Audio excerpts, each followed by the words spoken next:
Assalamu alaikum students, I welcome you to the video classes. This video lecture is for class 7th. In this video lecture we are going to study chapter 14 of SST. ये chapter 14 जो है ये geography portion में से है और इसका नाम water on earth है.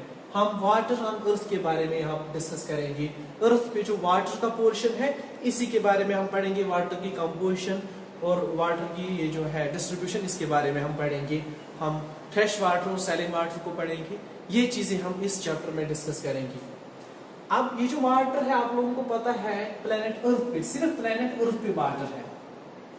प्लेनेट अर्थ सोलर सिस्टम में जो 8 प्लैनेट्स हैं उनमें अभी तक किसी भी प्लैनेट पे पानी जो है एक्सप्लोर नहीं किया गया है, पानी नहीं देखा गया है. क्योंकि सिर्फ अर्थ पे पानी देखा गया है इसलिए अर्थ को कभी कभी क्या कहा जाता है, वाटरी प्लैनेट कहा जाता है. Watery planet. अर्थ को वाटरी प्लैनेट इसलिए कहा जाता है क्योंकि अर्थ ही एक ऐसा प्लैनेट है जहां पे पानी है, और चूंकि अर्थ ही एक ऐसा प्लैनेट है जहां वाटर है और एयर है, इसीलिए अर्थ ही ऐसा एक प्लैनेट है जहां पे लाइफ है. अब वाटर की वजह से अर्थ को वाटरी प्लैनेट कहा जाता है. ये वाटर जो है आप लोगों को पता है कितना बहुत ज्यादा एसेंशियल है human life and animal life, plant life के लिए बहुत एसेंशियल है. वाटर के बगैर लाइफ जो है इम्पॉसिबल है. अब ये जो पानी है इसकी प्रॉपर्टी अगर हम देखेंगे, वाटर कवर जो अर्थ पे है इसको हाइड्रोस्फीयर कहते हैं, जो आप लोगों ने पहले पढ़ा है. हाइड्रोस्फीयर पानी का जो कवर अर्थ पे है, जितना भी पानी अर्थ पे है इसको हम हाइड्रोस्फीयर कहते हैं. अब इसमें हाइड्रो वर्ड क्यों आता है? क्योंकि जो गैसेस है, एटमॉस्फेयर है, इसमें गैसेस होते हैं बहुत सारे. इसी तरह पानी में भी हम गैसेस ही देखते हैं. ये भी एक्चुअली कुछ गैसेस से बना होता है. इसमें हम देखते हैं hydrogen, 2 atoms of hydrogen, H2 in 2 atoms of hydrogen and oxygen. ये H2O 2 atoms of hydrogen and 1 atom of oxygen से मिलकर बनता है, इसीलिए इसको हाइड्रो कहते हैं. हाइड्रोस्फीयर इसीलिए इस वाटरी पोर्शन को कहते हैं क्योंकि इसमें हाइड्रोजन जो है इसके 2 एटम होते हैं. ये हम देखते हैं वाटर के बारे में, जो प्लेनेट अर्थ पे वाटर. इस वाटर की एक प्रॉपर्टी हम जो देखते हैं, पानी की एक अहम प्रॉपर्टी है, खुसूसियत है. वो क्या है? ये हीट को रिटेन करता है. Heat retention. पानी जो है ये हीट को रिटेन करता है. ये मैं आपको ऐसे समझाऊंगा. अगर आप पानी गर्म करके एक बाउल में रखोगे, कहीं पे रखोगे, एक जग में रखोगे, दूसरी तरफ आप रेत को रखोगे, उसको भी गर्म करके रखोगे, आप दोनों को छोड़ दोगे, आफ्टर सम टाइम आप देखोगे रेत जल्दी ठंडी हो जाती है, या मिट्टी है वो भी जल्दी ठंडी हो जाती है. लेकिन पानी जो है ये आहिस्ता आहिस्ता ठंडा होता है. ये इसका इफेक्ट क्या पड़ता है? इसका इफेक्ट ये पड़ता है क्योंकि आपको पता है अर्थ पे एक तो ओशियंस है और अर्थ पे लैंड मास है, कॉन्टिनेंट्स है. क्योंकि ओशियंस में पानी होता है और कॉन्टिनेंट्स में सिर्फ मिट्टी होती है, सॉइल होती है, इसलिए कॉन्टिनेंट्स का टेम्परेचर जो है वो क्विकली चेंज होता है. कॉन्टिनेंट्स का टेम्परेचर क्विकली चेंज होता है, जबकि ओशियंस का टेम्परेचर इतना क्विकली जल्दी चेंज नहीं होता है क्योंकि पानी जो है ये काफी देर तक हीट रिटेन करके रखता है. और ह्यूमन बॉडी की अगर हम बात करें, ह्यूमन बॉडी में 60 to 70% जो है पानी है. ह्यूमन बॉडी की कंपोजिशन 60 to 70% ह्यूमन बॉडी में पानी होता है. और ह्यूमन बॉडी में, इंसान के जिस्म में टेम्परेचर जो है इसका इन एंड आउट होना, अंदर और बाहर जाना भी बहुत जरूरी होता है. आपको पता है जब ह्यूमन बॉडी बहुत ज्यादा वार्म हो जाती है अंदर से तो इंसान की स्वेटिंग होती है, पसीना आ जाता है. इस तरह इंसान के जिस्म से हम देखते हैं टेम्परेचर जो है वो बाहर चला जाता है. ये हम देखते हैं, ये भी प्रॉपर्टी ऑफ वाटर. और वाटर जो है ये सभी लिविंग ऑर्गेनिजम्स के लिए बहुत ज्यादा जरूरी है, उनकी ग्रोथ एंड डेवलपमेंट के लिए बहुत जरूरी है. ये हम देखते हैं. अब हम देखेंगे अर्थ पे जो वाटर है ये फिक्स्ड है. आप लोगों को पता है 71% जो अर्थ है 71% अर्थ, ये वाटर पोर्शन है, ये वाटर से कवर्ड है। सरफेस जो अर्थ की है, अर्थ की सतह, पूरे अर्थ की जो सतह है, इसका 71% जो है वाटर है। 71% पे जमीन की पानी है और सिर्फ 29% जो है वो सॉइल रहती है, लैंड रहती है अर्थ की सरफेस पे। अब हम देखते हैं 71% जो है पानी है, और ये पानी अर्थ पे जो है ये पूरा फिक्स्ड है। जितनी इसकी क्वांटिटी तब थी जब पूरी जमीन बर्फ से पड़ी हुई थी, जिसको हम आइस एज कहते हैं। आइस एज जब अर्थ बहुत ठंडी थी, बर्फ से भरी पड़ी थी, तब भी उतना ही पानी था और आज भी उतना ही पानी है। इसकी क्वांटिटी जो है वो डायग्नोज की गई है, it is 1360 million cubic kilometres. Earth पे पानी की क्वांटिटी जो है वो 1360 मिलियन क्यूबिक किलोमीटर्स, इतना पानी अर्थ पे है। ये फिक्स्ड है, ये अर्थ बनने के टाइम पे जितना था उतना ही है। ये हम देखते हैं पानी जो है अर्थ पे फिक्स्ड है। अब हम पढ़ेंगे हाइड्रोलॉजिकल साइकिल।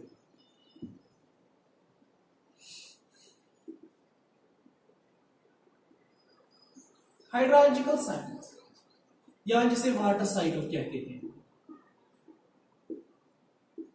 वाटर साइकिल हम देखेंगे, आपको पता है साइकिल किसी भी जब कोई चीज एक जगह से घूम के फिर वहीं पे पहुंचती है, ऐसे साइकिल का टायर जैसे होता है, वो साइकिलिंग करके एक जगह से फिर दूसरी जगह ऐसे घूमता रहता है, इसको हम साइकिल कहते हैं। जो भी चीज इस प्रोसेस से गुजरती है, ऐसे गुजरती है, उसको हम साइकिल कहते हैं। आप लोग वाटर साइकिल तो अभी पढ़ोगे, कार्बन साइकिल पढ़ोगे, ऑक्सीजन साइकिल, दूसरे बहुत सारे साइकिल्स पढ़ोगे।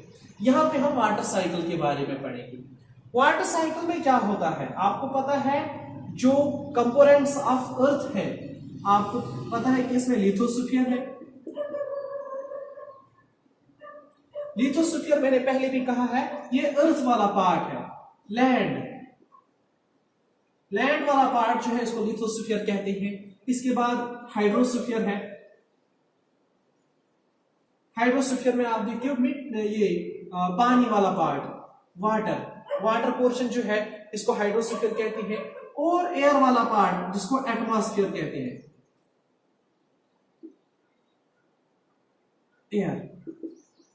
एयर पोर्शन या एयर ब्लैंकेट जो अर्थ के इर्द गिर्द है उसको हम एटमॉस्फेयर कहते हैं। वाटर साइकिल में क्या होता है, लिथोस्फीयर से पानी उठकर या हाइड्रोस्फीयर से पानी उठकर एटमॉस्फेयर में जाता है, एटमॉस्फेयर से फिर लिथोस्फीयर पे गिरता है और फिर ये हाइड्रोस्फीयर में चला आता है। हम देखेंगे क्या होता है इसमें। 3 प्रोसेसेस हम पढ़ेंगे। सबसे पहले हम पढ़ेंगे इवापोरेशन।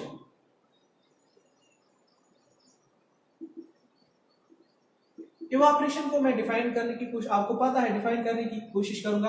इवापोरेशन है चेंजिंग ऑफ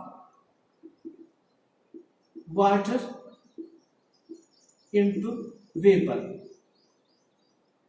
जब पानी गर्म होता है, जब पानी पे हीट पड़ती है, सनलाइट पड़ती है, तब ये वेपर बन जाता है, भाप बन जाता है। ठीक, पानी जो है ये इवापोरेट हो जाता है, आपको पता है। और ये जो पानी चेंज होता है इनटू वेपर, इसको हम कहते हैं इवापोरेशन। ये पहली प्रोसेस है। आप लोगों को पता है ओशन यानी हाइड्रोस्फीयर, हाइड्रोस्फीयर में पानी है, ओशंस में पानी है, आप लोगों को पता है।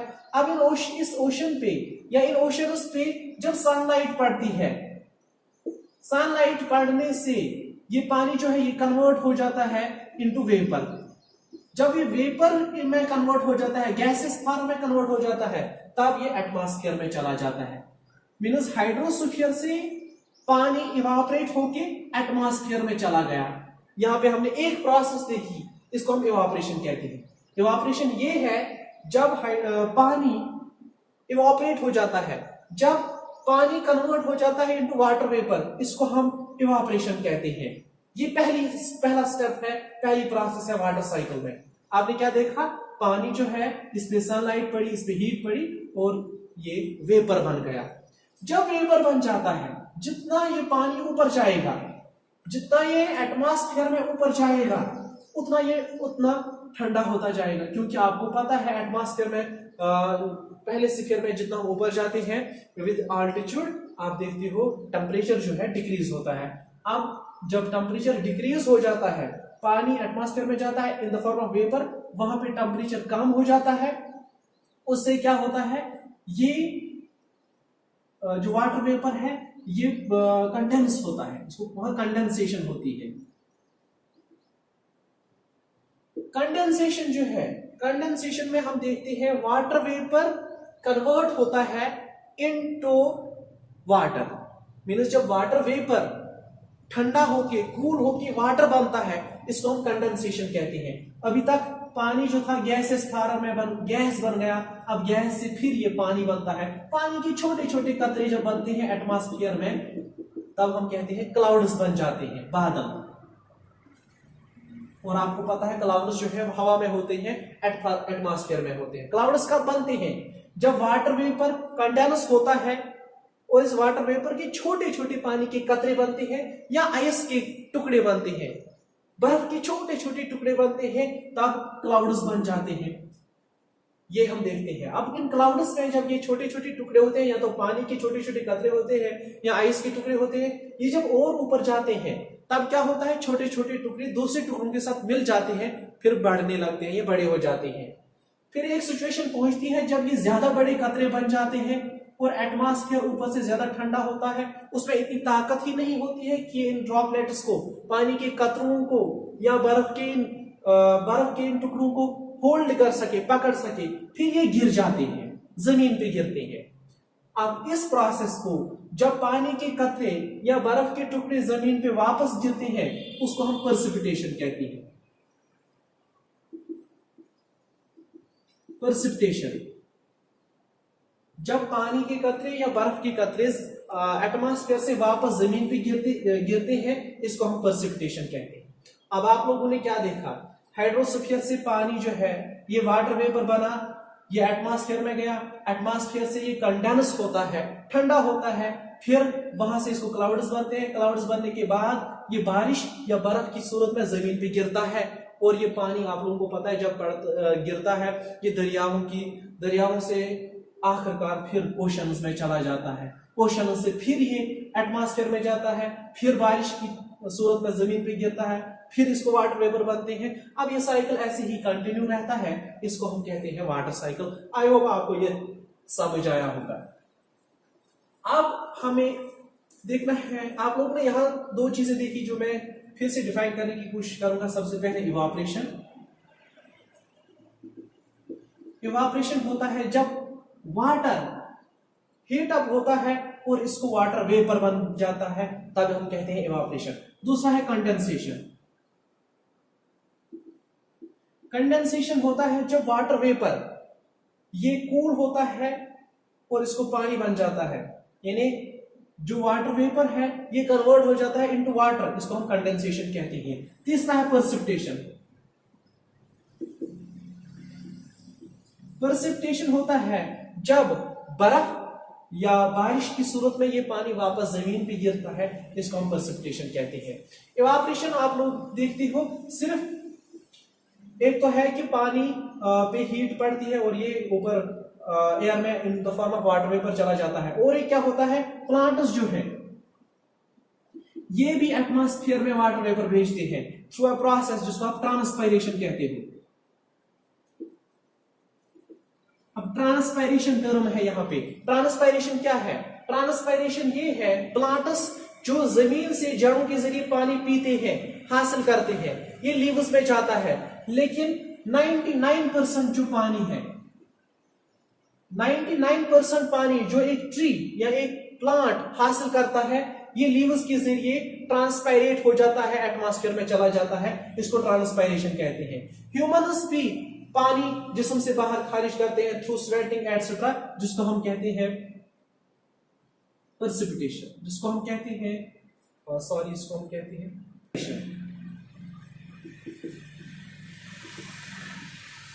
एनिमल्स भी अपने जिस्म से, अपनी बॉडी से पानी खारिज करते हैं, बाहर करते हैं, इसको हम कहते हैं प्रेस्पिरेशन। आप लोगों ने ये टर्म्स देखी। अब हमें लास्ट पे हम आज पढ़ेंगे saline and fresh water. I hope यहां तक आप लोगों को समझ आया होगा। अब हम पढ़ेंगे फ्रेश वाटर एंड सैलिन वाटर। हम कंपैरिजन में पढ़ेंगे इसको और डिफाइन करने की कोशिश भी करेंगे। फ्रेश वाटर, अर्थ पे जितना भी पानी जो है, ये सारा पानी पीने के लायक नहीं है। इसमें बहुत ज्यादा पानी जो है वो सैलिन है, नमकीन है, जो हम पी नहीं सकते, जो हम इस्तेमाल नहीं कर सकते। इरिगेशन भी हम इसको इस्तेमाल नहीं कर सकते। हम देखेंगे फ्रेश वाटर जो है, ये आप देखते हो रिवर्स में फ्रेश वाटर होता है, स्ट्रीम्स में होता है, आइसबर्ग्स या ग्लेशियर्स, यहां पे आप देखते हो ये फ्रेश वाटर है जिसमें साल्ट क्वांटिटी बहुत कम होती है, ये पीने के लायक होता है। इसके अलावा हम फ्रेश वाटर देखते हैं एटमॉस्फेयर में भी फ्रेश वाटर होता है in the form of water vapour. Water vapour जो है ये भी फ्रेश वाटर है, ये एटमॉस्फेयर में प्रेजेंट होता है। एक फ्रेश वाटर थोड़ा सा आप जमीन के अंदर भी देखते हैं जिसको हम कहते हैं ग्राउंड वाटर। ग्राउंड वाटर क्या है? ग्राउंड वाटर वो पानी है जो जब जमीन पे जब बारिश होती है, जो पानी जमीन के नीचे पर्कुलेट हो जाता है, जमीन के नीचे चला जाता है, वहां एक लेवल बनाता है, इसको हम कहते हैं ग्राउंड वाटर। कहीं कहीं पे ग्राउंड वाटर जो है ये फ्रेश वाटर होता है, ये हम देखते हैं ये फ्रेश वाटर होता है। सैलिन वाटर जो है, सैलिन वाटर आप देखते हो ओशंस में, सीज में, लेक्स, कुछ लेक्स हैं जो साल्ट वाटर लेक्स हैं, यहाँ पे कुछ लेक्स हैं वो फ्रेश वाटर लेक्स हैं, कुछ लेक्स साल्ट वाटर लेक्स हैं, इसलिए वहां पे भी सैलिन वाटर होता है। मैं थोड़ा सा बोलूंगा सैलियन। सैलियन वर्ड जो है ये इटैलिक वर्ड साल से आया है, साल, लैटिन वर्ड साल से आया है, साल मीन्स साल्ट। अब जिस पानी में साल्ट क्वांटिटी ज्यादा होती है उसको हम कहते हैं ये सैलिन वाटर है, साल्ट वाटर है। जो ये ओशंस है या सीज है, इनमें सैलिनिटी जो है, साल्ट क्वांटिटी जो है ये वेरी होती है। किसी ओशन में ज्यादा है सैलिनिटी, कहीं पे कम है, लेकिन ओवरऑल एवरेज में हम देखते हैं जो सैलिनिटी होती है ये 35 पार्टिकल्स ऑफ साल्ट पर 1000 particles of water. 1000 particles of water आप लेते हो, उसमें से 35 पार्टिकल्स साल्ट के निकलते हैं। इस पानी को हम कहते हैं ये सैलिन वाटर होता है। ये हमने देखा। इसके अलावा हम देखेंगे जो फ्रेश वाटर है, फ्रेश वाटर का boiling point and freezing point ये फिक्स्ड है। 0 डिग्री सेल्सियस पे ये फ्रीजिंग पॉइंट है इसका, और 100 डिग्री सेल्सियस डिग्री पे ये बॉयल होता है। लेकिन सैलिन वाटर जो है, जितना ज्यादा ये इसमें सैलिनिटी जितनी ज्यादा होगी उतना ही ये आहिस्ता से फ्रीज होता है, और ये स्लोली फ्रीज होता है, और इसका बॉइलिंग पॉइंट जो है वो हाई है। यानी जितनी ज्यादा इसमें सैलिनिटी होती है उतना ज्यादा टेम्परेचर इसको बॉइल करने के लिए चाहिए। ये हम देखते हैं। इसके अलावा हम देखते हैं जो फ्रेश वाटर है, सैलिन वाटर जो है,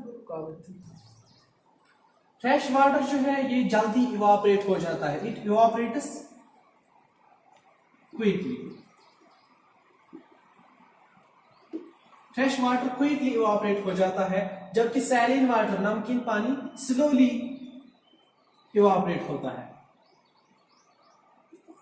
और एक इसमें हम कंपैरिजन देखेंगे, जो फ्रेश वाटर है ये लेस डेंस है, इसकी डेंसिटी जो है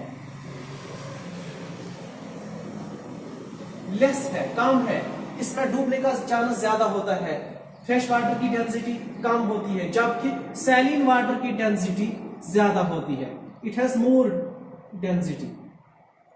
सैलिन वाटर की डेंसिटी ज्यादा होती है, इसीलिए आप देखते हो डेड सी जहां पे इवापोरेशन बहुत ज्यादा होती है, जिसको ब्लैक सी भी कहती है, डेड सी में बहुत ज्यादा डेंसिटी है, वहां पे इंसान फ्लोट होता है पानी पे, वहां इंसान ज्यादा डूबता नहीं है।